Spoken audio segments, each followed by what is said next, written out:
আসসালামু আলাইকুম রহমতুল্লাহ। রামাদান ইন্সপিরেশন সিরিজে স্বাগতম। আমরা আলোচনা করছি প্যারেন্টিং নিয়ে। আমরা একেবারেই শেষের দিকে চলে এসেছি। তো আজকে এই পর্যায়ে আমরা যে বিষয়টা নিয়ে আলোচনা করব সেটা হচ্ছে নেগেটিভ সিজ। এর আগে আমরা বেশ কিছু পজিটিভ সি নিয়ে আলোচনা করেছি এবং সেখানে প্যারেন্টিংয়ের বেশ কিছু জিনিস কভার করেছি, যেগুলো হচ্ছে আমাদের প্যারেন্টিংয়ের কাজটাকে পজিটিভলি সামনের দিকে নিয়ে যাবে। আজকে আমরা যে কয়েকটা জিনিস নিয়ে আলোচনা করব সেগুলো হচ্ছে যেগুলো প্যারেন্টিংয়ের মধ্যে নেগেটিভিটি তৈরি করে। ফার্স্ট যে জিনিসটা আসছে সেটা হচ্ছে কম্পিটিশন। সো অনেক নেগেটিভ সি রয়েছে, কিন্তু এর মধ্যে বেশ কয়েকটা জিনিস আমরা হচ্ছে এখানে ফোকাস করব। প্রথমেই আমরা দেখছি সেটা হচ্ছে কম্পিটিশন। সো এক একটা নেগেটিভ সি দেখা যায় আমাদের পজিটিভিটিগুলোকে নষ্ট করে দিচ্ছে। সে কারণে এই বিষয়গুলোর প্রতি আমাদেরকে এক্সট্রা কেয়ারফুল হতে হবে এবং এগুলো থেকে আমাদেরকে দূরে সরে থাকার জন্য চেষ্টা করতে হবে। কম্পিটিশন বলতে কি বোঝানো হয়েছে? রাসূল সাল্লাল্লাহু আলাইহি ইসলাম বলেছেন যে তোমরা আহ, ইমানের দিক থেকে চিন্তা করো, যেটা যারা হচ্ছে আম, তোমার চেয়ে উত্তম, তাহলে তুমি তাদের মতো হওয়ার জন্য চেষ্টা করবে। আর দুনিয়াবি দিক থেকে, ম্যাটেরিয়ালিস্টিক দিক থেকে তুমি চিন্তা করো যারা হচ্ছে তোমার চেয়ে নিম্নতম অর্থাৎ দরিদ্রতম অবস্থানে রয়েছে, তাহলে তুমি আল্লাহ সুবহানাহু ওয়া তাআলার যে নিয়ামত উপভোগ করছে সেগুলোর ব্যাপারে আরো বেশি থ্যাঙ্কফুল বা কৃতজ্ঞ হতে পারবে। সো এখানে আমরা যে জিনিসটা দেখছি সেটা হচ্ছে যে আম আ আ তাকওয়া অর্জনের ক্ষেত্রে আমরা উপরের দিকে তাকাবো, বা ইসলামের দিক থেকে আমরা উপরের দিকে তাকাবো এবং তার মতো হওয়ার জন্য চেষ্টা করব। আর দুনিয়াবি জীবনে হচ্ছে যারা আমার চেয়ে কম আছে তাদের অবস্থা দেখে আমি নিজের নিয়ামতগুলো নিয়ে আল্লাহর কাছে শুকরিয়া আদায় করব। অ্যাজ এ মুসলিম কমিউনিটি আমরা দেখি যে আমাদের মধ্যে অপোজিট জিনিসটা কাজ লাগে বেশি। সেটা হচ্ছে আমরা অন্যের চেয়ে ম্যাটেরিয়ালিস্টিক দিক থেকে বড় হওয়ার জন্য, আরও বেশি ভালো করার জন্য প্রতিনিয়ত আমরা যেভাবে চেষ্টা করছি, দিনের দিক থেকে আমরা কিন্তু সেই চেষ্টাটা করছি না। এবং এই জিনিসটা আমরা আমাদের বাচ্চাদের মধ্যেও পাস করছি, যে একটা কম্পিটিটিভ মেন্টালিটি বাচ্চাদের মধ্যে আমরা তৈরি করছি। সো যদি অমুকের সন্তান আম হার্ভার্ড ইউনিভার্সিটিতে যায়, সরি, অমুকের সন্তান যদি একটা ভালো ইউনিভার্সিটিতে যায়, আমার সন্তানকে হার্ভার্ডে যেতে হবে। তার কারণ হচ্ছে আমাকে দেখাতে হবে যে তার সন্তানের চেয়ে আমার সন্তান আরও অনেক বেশি ভালো, অনেক বেশি স্মার্ট, সে আমার চেয়ে উপরে আছে। কিন্তু আমরা কখনো এইটা কম্পিট করি না যে অমুকের সন্তান ৫ ওয়াক্ত মসজিদে যেয়ে নামাজ পড়ে, সো আমার ছেলেকেও আমি ৫ ওয়াক্ত মসজিদে নামাজ পড়ানো শিখাবো এবং সাথে সাথে সুন্নাহগুলোও শিখাবো। সো এরকমভাবে দেখা যায় যে দুনিয়াবি ক্ষেত্রে আমরা একজন আরেকজনের সাথে যে কম্পিটিশনের একটা মনোভাব তৈরি করে রাখি, আখিরাতমুখীর দিক থেকে আমরা সেটা করি না। এবং আমরা এই দুনিয়াতে কম্পিট করার জন্য তাদের উপরে এত বেশি প্রেশার দেই যে তাদের জন্য আখিরাতের জন্য অথবা দিনের জন্য কিছু করার জন্য যে স্পিরিট দরকার, সেই স্পিরিটটা তাদের মধ্যে তখন আর থাকে না। আমরা বাচ্চাদেরকে ভালো স্কুলে পড়াশোনা করানোর জন্য, ভালো একটা স্কুলে অ্যাডমিশনের জন্য, অ্যাডমিশন হওয়ার পরে সেখানে ভালো একটা রেজাল্ট করার জন্য যেভাবে কন্টিনিউয়াসলি স্কুলের পড়ার পাশাপাশি তাদেরকে কোচিং, প্রাইভেট টিউটর, বিভিন্নভাবে তাদেরকে এঙ্গেজ রাখি। তারপর আমরা নিজেরাই তাদেরকে বলি যে নামাজ পড়া বা রোজা রাখা অথবা বেসিক জিনিসগুলো যেগুলো, সেগুলোর ব্যাপারে আমরা ছাড় দিতে থাকি। সো যখন বাচ্চারা দেখে যে আমরা এইসব ব্যাপারকে গুরুত্ব দিচ্ছি না, আমাদের কাছে মূল গুরুত্ব পাচ্ছে হচ্ছে রিপোর্ট কার্ড, আমরা জিপিএ 5 পাচ্ছি কিনা, গোল্ডেন জিপিএ হচ্ছে কিনা, সো তখনই গোল্ডেন এ প্লাস হচ্ছে কিনা, তখনই হচ্ছে দেখা যাবে যে বাচ্চাদের মধ্যে কম্পিটিশনটা দুনিয়ামুখী হয়ে যাবে। সো এই কম্পিটিশনটা আমরা করব হচ্ছে আখিরাতে ভালো কাজের ব্যাপারে, এবং সেটা নার্চারিং আমাদেরকে করতে হবে। এবং দুনিয়ার ব্যাপারে যে কম্পিটিশন, সেই ব্যাপারে আমাদেরকে আসলে মডারেট হতে হবে। সেকেন্ড যে জিনিসটা দেখি আমরা নেগেটিভ সি এর মধ্যে, সেটা হচ্ছে কম্প্যারিজন। কম্প্যারিজন মানে হচ্ছে একজন আরেকজনের সাথে তুলনা করা। সো এটা আসলে আমরা মনে করি যে অন্যের সাথে তুলনা করে তাকে আমি সেই গুণাবলী বা যোগ্যতা অর্জন করার জন্য উৎসাহিত করছি। কিন্তু আসলে এর মাধ্যমে আমি বাচ্চার সেলফ এস্টিম কমিয়ে দিচ্ছি এবং বাচ্চার সাথে অন্যদের যে একটা হিংসা বা কম্পিটিটিভ মনোভাব সেটাকে আসলে জাগিয়ে দিচ্ছি। আমরা আ অন্য আমরা এই একটা কথা খুব ভালো করেই জানি যে অন্যের বাগানের ঘাস সবসময়ই বেশি সবুজ মনে হয়। কিন্তু আমরা যখন কাছ থেকে অবজার্ভ করি তখন হয়তোবা দেখতে পাই যে সেই ঘাসগুলোর মধ্যেও হচ্ছে ফাঁকা জায়গা রয়েছে, পোকামাকড় রয়েছে যেগুলা হচ্ছে ক্ষতিকর হতে পারে। সো আমরা দূর থেকে দেখে একজন আরেকজনের সাথে কম্পেয়ার করতে থাকি এবং সেভাবেই হচ্ছে বাচ্চাদেরকে মোটিভেট করতে চাই যে তারা যাতে হচ্ছে তার মতো হওয়ার জন্য চেষ্টা করে অথবা তার চেয়ে ভালো হওয়ার জন্য চেষ্টা করে। কিন্তু আমাদেরকে চিন্তা করতে হবে আমরা কেউ পারফেক্ট না। আমরা সবসময় হচ্ছে ভালো করার জন্য চেষ্টা করব নিজের লেভেল অনুযায়ী। অন্যে কি করলো সেটার চেয়ে বড় কথা হচ্ছে আমাকে আল্লাহ সুবহানাহু ওয়া তাআলা যেই যোগ্যতা, যে পরিবেশ, যে সুযোগ দিয়ে তৈরি করেছেন সেটাকে আমরা কিভাবে ব্যবহার করছি এবং আমরা সেখান থেকে কি ফ্রুট নিয়ে আসছি। সো আমরা যখন বাচ্চাদেরকে আনহেলদি কম্পিটিশন এবং কম্প্যারিজনের দিকে ঠেলে দেই তখন তাদের মধ্যে একটা হীনমন্যতা তৈরি হয় এবং এর মাধ্যমে আমরা দেখি যে ম্যাক্সিমাম সময় ভাই বোনের যে সম্পর্ক সেই সম্পর্কটা নষ্ট হয় এই কারণে কারণ বাবা মা সারাক্ষণ রেফারেন্স দিতে থাকে যে তোমার বোন এত ভালো করেছে তোমাকে এটা করতে হবে, তোমার ভাই এই রেজাল্ট করেছে তোমাকে এই রেজাল্ট করতে হবে, সে দেখো তোমার চেয়ে কত বেশি স্মার্ট। সো এর মধ্য থেকে আমরা দেখি যে তাদের মধ্যে যে কম্প্যাশনেট মনোভাব একজনের প্রতি আরেকজনের সহমর্মিতা থাকার কথা সেটা না থেকে সে তাকে শত্রু মনে করতে থাকে। সো বাচ্চাদেরকে একজনের সাথে আরেকজনের কম্পেয়ার করা এটা যেমন আনহেলদি তেমনিভাবে হচ্ছে অন্যের বাচ্চাদের সাথে নিজের বাচ্চাদের কম্পেয়ার করা সেটাও হচ্ছে আনহেলদি। সো না বাচ্চাদেরকে আমরা এক্সাম্পল দিতে পারি সাকসেস স্টোরি যে তারা এভাবে সাকসেসফুল হয়েছে কিন্তু এটা বলতে পারি না যে সে করেছে তুমি পারছো না কেন, তুমিও তার মতো করতে হবে, তার মতো হতে হবে। তুমি তোমার লেভেলে করবে but these are the example যে ইটস পসিবল, তুমি এখান থেকে এক্সাম্পল ফলো করতে পারো। সো বাচ্চাদের সামনে আমরা আসলে এক বাচ্চার সামনে আরেক বাচ্চার এমনভাবে প্রশংসা করব না যে আরেক বাচ্চাকে আমি ছোট করে তার সামনে উপস্থাপন করছি। আমরা ভালো গুণাবলীগুলো তুলে ধরবো, এক বাচ্চার ভালো গুণাবলী যখন তুলে ধরছে আরেক বাচ্চার ভালো গুণাবলীও তুলবো। দুজনের হয়তোবা একই ভালো গুণ থাকবে না কিন্তু দুজনের দুইটা লেভেল থেকে দুইটা আলাদা পার্সপেক্টিভ থেকে তাদেরকে আমরা উৎসাহিত করার জন্য চেষ্টা করব। সো আনহেলদি কম্পিটিশনের মাধ্যমে আসলে ভাই বোনের মধ্যে যে শত্রুতা তৈরি হয় তাদের পারস্পরিক সম্পর্ক নষ্ট হয় এবং নিজেদের যে আত্মবিশ্বাস সেটা নষ্ট হয়ে যায়।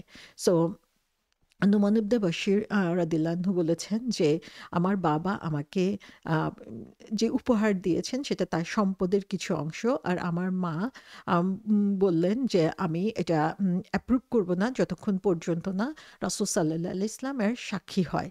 এবং রাসূল সাল্লাল্লাহু আলাইহি ইসলামের কাছে যখন গেলেন তখন দেখা গেল যে রাসূল সাল্লাল্লাহু আলাইহি ইসলাম বললেন যে তুমি কি তোমার অন্য বাচ্চাদেরকেও এগুলো দিয়েছ? তিনি বললেন যে না। এবং রাসূল সাল্লাল্লাহু আলাইহি ইসলাম তখন বললেন যে তুমি আল্লাহকে ভয় করো এবং তোমার বাচ্চাদের মধ্যে ন্যায় বিচার প্রতিষ্ঠা করো। তো এখানে আমরা দেখতে পাচ্ছি কি যে এক বাচ্চাকে আরেক বাচ্চার উপর প্রায়োরিটি দেওয়া বা এক বাচ্চাকে আরেক বাচ্চার সাথে আম, সামনে উন্নত রূপে প্রকাশ করা বা ডিফারেন্টলি তাদের সামনে প্রেজেন্ট করাটা বাবা মা হিসেবে কখনোই আমাদের উচিত না। থার্ড যে জিনিসটা আমরা দেখি নেগেটিভ সিতে সেটা হচ্ছে কন্ট্রোল। সো কন্ট্রোল বলতে বোঝানো হয় যে এর আগে আমরা পজিটিভ দিক থেকে কন্ট্রোল দেখেছি, এখন নেগেটিভ দিক থেকে কন্ট্রোলটা হচ্ছে যে কারো পার্সোনালিটি কন্ট্রোল করার জন্য চেষ্টা করা, বাচ্চাদের মধ্যে এই মেন্টালিটি দেওয়া যে আমি হচ্ছে বস, সো আমি যা বলি তাই শুনতে হবে। সো আমাদের মধ্যে এই জিনিসটা অনেক সময়ই থাকে যে আমি বলেছি এই কারণেই তুমি এটা করবে। আমরা কখনোই সেটা এক্সপ্লেন করতে যাই না, কখনো সেটা বুঝাতে যাই না, বা বাচ্চারা যদি না করে সেটার জন্য তখন তাদের সাথে আমরা হার্শলি বিহেভ করে থাকি।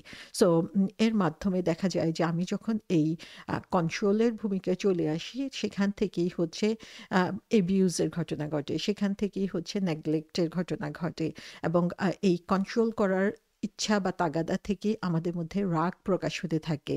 সো এর মাধ্যমে আমরা দেখি যে আ আমাদের মাঝে যে ডমিনেটিং ভাবটা থাকে সেটা দিয়ে আমরা বাচ্চাদেরকে কন্ট্রোল করতে যেয়ে বাচ্চাদের উপরে আমাদের যে প্রভাব, সেই প্রভাবটা আসলে আল্টিমেটলি নষ্ট হয়ে যায়। যে যখন বাচ্চারা একটু স্বাধীন হয়, তারা নিজেদের মতো কাজ করতে শিখে, তখন তারা এর বাইরে যাওয়ার জন্যই সবসময় চেষ্টা করতে থাকে। সো বাচ্চাদের সাথে আমাদের সম্পর্কটা হবে ভালোবাসা এবং লাভ এবং অ্যাফেকশন এর। সেখানে কন্ট্রোল আমরা করব সার্টেন লিমিট পর্যন্ত, যেটা হচ্ছে বাচ্চাকে তৈরি করার জন্য, ডেভেলপমেন্টের জন্য দরকার। এবং সেটা করব অবশ্যই আমরা বেটার আন্ডারস্ট্যান্ডিং এর মাধ্যমে, যে তাদেরকে বুঝাতে হবে যে কেন এই জিনিসটা করা হচ্ছে এবং কেন সেটা তার জন্য উত্তম, সে কারণেই তাকে এই জিনিসটা করার জন্য নির্দেশ দেওয়া হচ্ছে। সো তারপরে আমরা যেই নেগেটিভ সি এর কথা এখানে আলাপ করতে পারি, সেটা হচ্ছে ক্রিটিসিজম। সো আমরা বাচ্চাদেরকে উৎসাহিত করব, কিন্তু ক্রিটিসাইজ করব না। তাদের সমালোচনাটা হবে এরকম যে তাদেরকে আমরা এনকারেজ করব। আম যেকোনো কাজ তারা করুক, সেখানে হয়তোবা তারা সমস্ত কাজ পারফেক্টলি করতে পারবে না। কিন্তু যতটুকু করতে পেরেছে ততটুকুর জন্য তাদেরকে আমরা মোটিভেট করব। ততটুকুর জন্য তাদেরকে প্রশংসা করব। এবং আমরা রাসূল সাল্লাল্লাহু আলাইহি ইসলামের জীবনে দেখি যে তিনি বাচ্চাদের সাথে যখন চলেছেন, তখন তাদেরকে সারাক্ষণ এনকারেজ করেছেন, মোটিভেট করেছেন। তাদের কোনো কাজে ক্রিটিসিজম তিনি করতেন না। যেমন একটা হাদিসে এসেছে, সেখানে আনাস রাদিয়াল্লাহু আনহুর ঘটনা তিনি বর্ণনা করেছেন যে তাকে হচ্ছে ৬ বছর বয়সে রাসূল সাল্লাল্লাহু আলাইহি ইসলামের কাছে তার মা দিয়ে গেলেন যে রাসূল সাল্লাল্লাহু আলাইহি ইসলামের খেদমত করার জন্য, এবং তিনি ১০ বছর রাসূল সাল্লাল্লাহু আলাইহি ইসলামের সাথে ছিলেন। এবং তিনি বলেছেন যে রাসূল সাল্লাল্লাহু আলাইহি ইসলাম আমাকে কখনো অধৈর্য হয়ে এমন কোনো কথা বলেন নাই, বা আমাকে বকা দিয়ে কোনো কথা বলেন নাই। তো সুবহানাল্লাহ, আমরা দেখি যে ১০ বছর ছোট একটা বাচ্চা রাসূল সাল্লাল্লাহু আলাইহি ইসলামের সাথে কাজ করেছেন। কিন্তু কখনো রাসূল সাল্লাল্লাহু আলাইহি ইসলাম তার সাথে অধৈর্য হন নাই বা বকা দিয়ে কথা বলেন নাই। তো এখানে বাচ্চাদের সাথে কি ধরনের ব্যবহার করতে হবে সেটা আমরা দেখতে পাচ্ছি রাসূল সাল্লাল্লাহু আলাইহি ইসলামের আচরণ থেকে। এবং তিনি বলেছেন যে তিনি কখনো আমাকে উফ বলেন নাই, যে একটু অধৈর্য হয়ে বা বিরক্ত হয়ে উফ বলবেন, সেটাও কখনো বলেন নাই।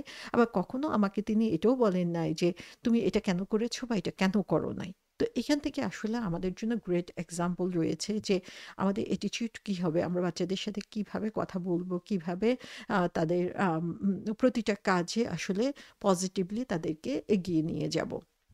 আবার আরেকটা এক্সাম্পল আমরা দেখি যে যেখানে ওসামা বিন যায়েদ রাদিয়াল্লাহু আনহুর কথা বলা হয়েছে, যে তিনি খুবই ইয়াং একজন কম্পানিয়ন ছিলেন। ওসামা রাদিয়াল্লাহু আনহু কে ছিলেন? রাসূল সাল্লাল্লাহু আলাইহি ইসলামের পালক পুত্রের সন্তান। সো তিনি রাসূল সাল্লাল্লাহু আলাইহি ইসলামের ঘরেই বড় হয়েছেন। তিনি যখন ১৭ বছর বয়স, তখন রাসূল সাল্লাল্লাহু আলাইহি ইসলাম মদিনার বাইরে ফার্স্ট যেই আ ইন্টারন্যাশনাল এক্সপেডিশন হয়, সেটার জন্য লিডার করে তাকে হচ্ছে তিনি পাঠাচ্ছেন। সো যদিও তার ছোট অল্প বয়স ছিল, 17 ছিলেন তিনি, কিন্তু তারপরেও দেখা গেছে যে একটা বিরাট দায়িত্ব তার উপরে দেওয়া হয়েছিল, যেখানে অনেক বয়স্ক এক্সপিরিয়েন্স সাহাবারা ছিল, কিন্তু তাদেরকে রাসূল সাল্লাল্লাহু আলাইহি সাল্লাম এই দায়িত্বটা দেন নাই। সো যখন তিনি এই দায়িত্বটা দেন, তখন সবার সামনে রাসূল সাল্লাল্লাহু আলাইহি সাল্লাম তাদেরকে স্মরণ করিয়ে দেন যে তারা যেন উসামা রাদিয়াল্লাহু আনহুকে তার এই দায়িত্বের ব্যাপারে ক্রিটিসাইজ না করে।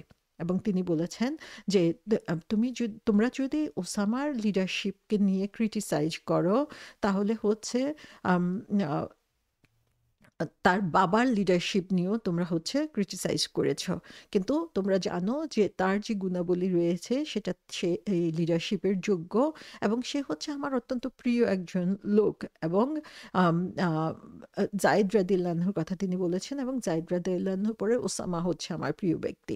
সো এখানে আমরা দেখি যে রাসূল সাল্লাল্লাহু আলাইহি ইসলাম নিজে হচ্ছে এই ক্রিটিসাইজ করা বা ক্রিটিসিজমকে হচ্ছে আম আ নিষেধ করে দিয়েছেন। যে কেউ যখন কনস্ট্যান্টলি ডিস্ট্রাকটিভ ক্রিটিসিজম করতে থাকে, তার মানে হচ্ছে সে প্যারেন্টিং আসলে কোনো কাজেই লাগবে না। কারণ বাচ্চাকে সারাক্ষণ হচ্ছে ছোট করে কথা বলা, বাচ্চাকে হচ্ছে প্রতিটা কাজের জন্য হচ্ছে বকাঝকা করা, সেখানে বাচ্চার যে সেলফ এস্টিম সেটা নষ্ট হয়ে যায়, ঘরের পরিবেশ নষ্ট হয়, এবং বাচ্চা কখনো আসলে সেখান থেকে স্বনির্ভর হয়ে, অথবা হচ্ছে সেলফ ডিপেন্ডেন্ট হয়ে, অথবা হচ্ছে সেখান থেকে সে এমনভাবে এমনভাবে বের হতে পারে না যে সে নিজের কাজের প্রতি তার কনফিডেন্স থাকবে। সো তার কনফিডেন্স লেভেলটা আসলে একেবারেই নিচে নেমে যায় এ ধরনের পরিবেশে সে যখন বড় হতে থাকে। সো সারাক্ষণ বাচ্চাদেরকে বকাবকি করে আমরা তাদেরকে ভালো করতে চাচ্ছি, এটা খুবই খারাপ একটা এক্সাম্পল আসলে প্যারেন্টিং এর জন্য। এবং সে কারণে দেখা যায় যে একটু বড় হলেই সেই বাচ্চাগুলো এই বাঁধন ছাড়ার চেষ্টা করে, সে ঘর ছেড়ে চলে যাওয়ার জন্য তাদের চিন্তা ভাবনা থাকে। তারপরে নেগেটিভ সি এর মধ্যে আমরা দেখতে পাই যেটা, সেটা হচ্ছে করাপশন। সো করাপশন বলতে যে আমরা দুর্নীতি বুঝে থাকি। সো এখানে আমরা দেখি যে আমাদের যে চরিত্রগত কিছু দুর্বলতা রয়েছে, আমাদের নার্ভসের কিছু দুর্বলতা রয়েছে, আমাদের কল্ব বা হার্টের কিছু অসুখ রয়েছে, যেগুলো হচ্ছে আমাদের ইমানকে দুর্বল করে দেয় এবং আমাদেরকে আল্লাহ সুবহানাহু ওয়া তাআলার সামনে বিনয়ী হতে বাধা দিয়ে থাকে। সো আমরা যখন আমাদের যে দিন অথবা আমাদের যে ধর্ম সেটার করাপ্ট করতে থাকি। কিভাবে আমরা করাপ্ট করি? যে আমরা কিছু জিনিস নিলাম যে জিনিসগুলো আমাদের পছন্দনীয়। আবার কিছু জিনিস আমরা একেবারেই ইগনোর করলাম যেহেতু সেটা আমার জন্য করা কষ্টকর অথবা আমি সেটা পছন্দ করছি না। আমরা শুধুমাত্র সেটাই প্র্যাকটিস করি যেটা হচ্ছে আমাদের জন্য সহজ বা আমি নিজে সেটাকে ভালো মনে করি, এবং যেটা আমার কাছে সহজ মনে হয় না সেই জিনিসটাকে আমি সম্পূর্ণভাবে হচ্ছে বিরোধিতা করার জন্য চেষ্টা করি। সো যখন আমি এই দুনিয়াকে প্রায়োরিটি দিয়ে শুধু দুনিয়ার যে সম্ভাবনা সেগুলোর কথা চিন্তা করে আমার দিনকে, আমার ধর্মকে ব্যবহার করি, তখনই সেটাকে করাপশন বলা হয়ে থাকে। সো প্যারেন্ট হিসাবে আমাদেরকে আসলে, আমরা এর আগেও আলোচনা করেছি কনসিস্টেন্সি, যে আমরা যেটা করব সেটা কনসিস্টেন্টলি করব এবং যেটা আমরা ফলো করব সেটা হচ্ছে কমপ্লিটলি ফলো করার জন্য চেষ্টা করব, এবং বাচ্চাদের সামনে হচ্ছে আমরা সেই এক্সাম্পলটা সেট করব। এখানে আমাদেরকে রোল মডেল হতে হবে, যে আমরা বাচ্চাকে একদিক থেকে বলছি যে তোমরা হচ্ছে তাদেরকে দিনের জ্ঞান শিক্ষা দিচ্ছি, আবার আরেকদিকে নাচের ক্লাসেও পাঠাচ্ছি।